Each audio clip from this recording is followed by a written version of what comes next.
Bonjour à tous, j'espère que vous allez bien. Aujourd'hui, on va présenter le cours des hémorroïdes. Mais avant de commencer, je vais vous demander d'abonner ma chaîne pour que je puisse aider le maximum des étudiants. Et on commence. Les hémorroïdes sont des dilatations veineuses d'un paquet vasculaire. C'est un paquet entier qui est dilaté, non pas une seule veine. C'est-à-dire c'est un ensemble veineux qui va former un paquet vasculaire et lorsque ce paquet vasculaire va se dilater, ça va former des hémorroïdes. Ça peut être soit antérieur, soit postérieur, soit latéral, au niveau anal, soit à l'intérieur du canal anal ou bien à l'extérieur. Donc voilà, soit à l'intérieur ou bien à l'extérieur. Pour l'épidémiologie, le sexe ratio est 1 avec un pic de fréquence qui se trouve dans l'intervalle 45-65 ans. Pour les facteurs déclenchants, il y a le contexte de l'hérédité ou bien les troubles du transit, soit la constipation, soit la diarrhée, ou bien les deux, c'est-à-dire par alternance. Il y a également les facteurs génitaux, comme la grossesse et le postpartum. Quels sont les types des hémorroïdes? Il y a des hémorroïdes externes présentés par la thrombose et il y a des hémorroïdes internes. Il y a une variété en fait des hémorroïdes internes, soit le prolapsus, ou bien le saignement, ou bien la thrombose. Commençons par les hémorroïdes externes. C'est présenté, comme j'ai dit, par la thrombose, qui se manifeste cliniquement par une douleur non dépendante de la défécation. Cette caractéristique est très particulière à la thrombose.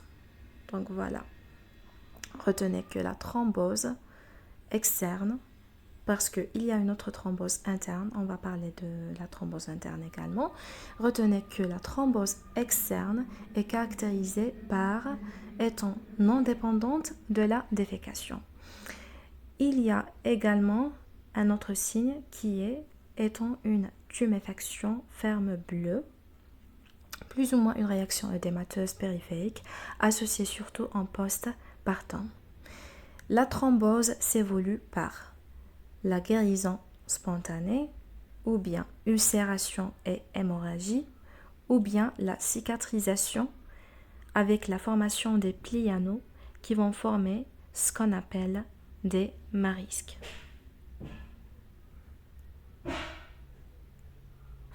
Donc voilà les marisques.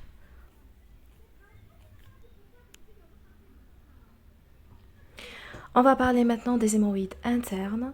Premièrement, le saignement, c'est caractérisé par un sang rouge vif qui diffère du mélène. C'est indolore. Ça sera pendant ou bien après la défécation, contrairement à la thrombose externe, avec une abondance qui est variable. Ça peut être léger, voire abondant. Généralement, ce saignement arrête spontanément. Il peut y avoir une anémie, mais c'est rare. Deuxièmement, le deuxième type des hémorroïdes internes est présenté par le prolapsus ou bien la procidence. Donc c'est défini par l'extériorisation des hémorroïdes internes à travers l'orifice anal. Et il peut y avoir l'extériorisation d'un seul paquet ou bien plusieurs pouvant aller jusqu'à étant circonférentiel, c'est-à-dire on trouve des hémorroïdes dans tous côtés. Il y a 4 stades du prolapsus. Dans le premier stade, il y a des hémorroïdes internes qui sont non prolabés, c'est-à-dire qui restent encore à l'intérieur du canal anal. Mais ils se sont congestives et hémorragiques. Elles se sont congestives et hémorragiques. Voilà. Et pour le deuxième stade, il s'agit des hémorroïdes internes qui sont prolabés. Mais quand? Ça sera pendant les efforts de poussée, par exemple lorsqu'on tousse ou bien lors l'éternuement. Mais qui se réintègrent spontanément après l'arrêt de cet effort. Pour le troisième stade, il s'agit des hémorroïdes internes qui sont prolabées pendant les efforts de poussée, mais qui ne réintègrent pas spontanément et qui nécessitent une réintégration manuelle. Pour le quatrième stade, il s'agit des hémorroïdes internes qui sont prolabées en permanence sans réintégration possible. Quels sont les signes cliniques du prolapsus? Il y aura la sensation de boule avec un suintement. Qu'est-ce que ça veut dire un suintement?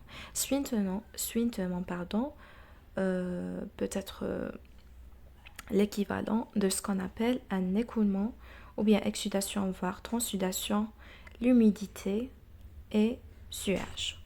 Donc voilà, tout ça peut signifier un suintement. Et au prurit, surtout au stade numéro 4. Donc le prurit caractérise surtout le stade numéro 4. Voilà. Et pour la thrombose interne, c'est rare. C'est rare d'avoir la thrombose interne.